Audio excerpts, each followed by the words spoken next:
D6. This is professor Vinod Kumar. ఇవాళ స్థానిక సంస్థల్లో 42% బీసీల వాటా. ఇది ఒక పెద్ద ఇష్యూగా చేసేది. ఇది ఒక పెద్ద ఇష్యూ అన్నట్టుగా పెద్ద అది దీనివల్ల పెద్ద ఒరిగిపోతుంది, బీసీల జీవితాలే మారిపోతాయి.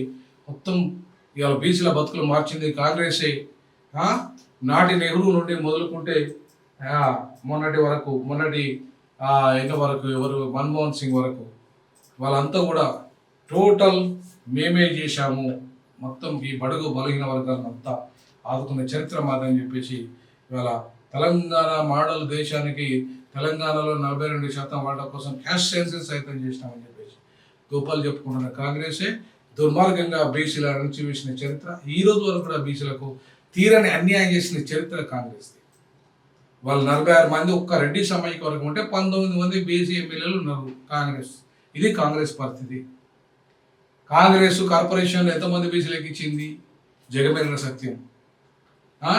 ఎంపీలు ఎంతమంది ఇచ్చింది? జగమెరిగిన సత్యం. అంటే ఎమ్మెల్యేలు అన్యాయం చేసింది, ఎంపీలలో అన్యాయం చేసింది, ఇటు స్థానిక కార్పొరేషన్ చైర్మన్లలో అన్యాయం చేసింది, నామినేటెడ్ పోస్టులలో అన్యాయం చేసింది.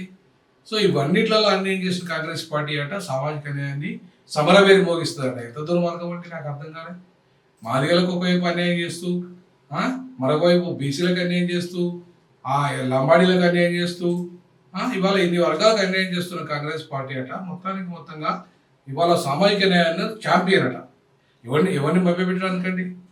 అవునండి, ఇవాళ 42% వాటా ఇవ్వడానికి వచ్చే అభ్యంతరం ఏంటండి మీకు? ఆల్రెడీ ఈడబ్ల్యూఎస్ పేరు మీద ఇవాళ వాళ్ళ కేంద్ర ప్రభుత్వమే 50% మించి రిజర్వేషన్ ఇచ్చింది, ఆమోదించింది. దాన్ని సుప్రీంకోర్టు ఆమోదించింది. మీరు ఆర్డినెన్స్ తీసుకొచ్చి 42% వాటా ఇవ్వడానికి జీవో విడుదల చేస్తే అయిపోవడానికి దానికి ఎందుకు కథలో పడుతున్నారంటే ఎందుకు ఆలస్యం చేస్తున్నారు? ఎందుకు ఇవాళ మీరు తాత్సారం చేస్తున్నారు? అంటే మీకు చిత్తశుద్ధి ఉందన్నట బీసీల పట్ల. మీకు బీసీల పట్ల చిత్తశుద్ధి ఉంటే వెంటనే చేయండి. ఇది విద్యా ఉద్యోగ రంగాలతో స్థానిక సంస్థలు కాదు, ఎమ్మెల్యే ఎంపీలలో కూడా ఇవ్వండి 42% వాటా. తప్పేముంది? మీరు తీర్మానం చేయండి, తీర్మానంలో పెట్టండి. దాన్ని ఆ 40 ఎమ్మెల్యే ఎంపీల వాటిని కేంద్రాన్ని పంపండి. ఈ విద్యా ఉద్యోగ రంగాలలో జీవో జారీ చేయండి స్థానిక సంస్థలకి. ఆర్డినెన్స్ తీసుకురండి ఈ విద్యా ఉద్యోగ రంగాలు అండి స్థానిక సంస్థలకి. దానిమో వాళ్ళ మీద నెట్టండి, కేంద్రం మీద. అంతేగాని వాళ్ళ మొత్తం అన్ని విషయాలన్నీ కేంద్రం మీద నెట్టేసి కేంద్రం చేయిలు దులుపుకుంటా అంటే సామాజిక న్యాయాన్ని సవర పేరు మోగిస్తా అంటే ఎవరు నమ్మాలండి మిమ్మల్ని? ఎవడు ఒకటి వేయాలండి? మీకున్న చిత్తశుద్ధి ఏముంది బీసీల పట్ల? ఇవాళ డి శ్రీనివాస్ నుండి మొదలుకుంటే ఇప్పుడు మహేష్ కుమార్ గౌడ్ వరకు మీకు ఊరిగా చేశారు. అంతా రెడ్లే ముఖ్యమంత్రులు అయినరు. మరి బీసీల ముఖ్యమంత్రులు అయినా మరి మిమ్మల్ని ఎట్లా నమ్మాలండి? ఉమ్మడి ఆంధ్రప్రదేశ్లో ఒక్క బీసీకి మీరు ముఖ్యమంత్రి అవకాశం ఏదైతే, తెలంగాణలో కూడా మళ్ళీ బీసీలను పావులుగానే వాడుకుంటాండ్రి. కేవలం పార్టీ అధ్యక్షుడిగా ఊడిగా చేయించుకుంటాండ్రి. మీరు సీట్లలో మాత్రం ముఖ్యమంత్రి సీట్లలో మాత్రం మీరే కూర్చుంటాండ్రి. ఇక మీరేం సామాజిక ఏం చేసినట్టు? మరి మీకు సామాజిక సమరభేరి మోగించే అర్హత ఎట్లున్నట్టు మీకు? కాబట్టి వాళ్ళ కాంగ్రెస్ ద్వంద్వ వైఖరి విధానాలు, సామాజిక న్యాయ వ్యతిరేక విధానాలు, ఒకవైపు సామాజిక న్యాయం అంటూనే మరొక వైపు సామాజిక న్యాయాన్ని అమలు చేయకుండా ఇవాళ తత్సరం చేస్తున్న విధానాలు, స్థానిక సంస్థలు 42% వాటా ఇవ్వకుండా మేము సామాజిక న్యాయాన్ని ఏదో మేమే ఛాంపియన్లం అని చెప్పుకుంటున్న విధానాన్ని ఖచ్చితంగా ప్రజలు ప్రశ్నించాలి. తెలంగాణ ప్రజలు, బీసీలు ముఖ్యంగా ప్రశ్నించాలి. ఎందుకంటే ఇవాళ హక్కు ఒక్క బీసీలకే కాదు, ఎస్సీ ఎస్టీలు కూడా పెరిగింది జనాభా. వాళ్ళ జనాభా ప్రకారంగా వాళ్ళకు పెంచాలి. 42% వాటాను కాస్త ఇంకా పెంచియాలి. ఎస్సీ ఎస్టీలు 25% వరకు పెరిగారు. ఇప్పుడు 20% ప్లస్ 42% ఎంత అవుతుంది? 40-25 40-25 65 ప్లస్ 67 అవుతుంది. సో 69 ఆల్రెడీ అమలు చేస్తున్నారు అక్కడ తమిళనాడులో. మీరు 70 కూడా చేయొచ్చు. మరి తమిళనాడులో ఆల్రెడీ 69% అమలు చేస్తున్నప్పుడు మీకే వచ్చే నొప్పి?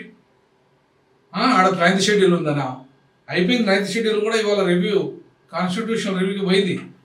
వాటన్నిటి గురించి అడిగే నైతిక అర్హత సుప్రీంకోర్టు కూడా లేదు. ఈడబ్ల్యూఎస్ ఆమోదించింది సుప్రీంకోర్టు. మరి అటువంటిప్పుడు ఇంకా మిమ్మల్ని ఎందుకు సుప్రీంకోర్టు ఆపుతుంది? ఆపితే మీరెందుకు ఒప్పుకోవాలి? మీరెందుకు ఆర్గ్యుమెంట్ చేయకూడదు? ఒకవైపు తమిళనాడు 69 వాళ్ళ ఇస్తున్నప్పుడు మీకెందుకు అడ్డపడుతుంది? ఒకవైపు ఈడబ్ల్యూఎస్ పేరు మీద కేంద్రమే మొత్తం నిర్ణయం తీసుకొని దేశంలో అమలు చేస్తున్నప్పుడు మీకెందుకు అడ్డం వస్తుంది? కాబట్టి 42% వాటా వాళ్ళ హక్కు, బీసీల హక్కు ఇవ్వాల్సిందే.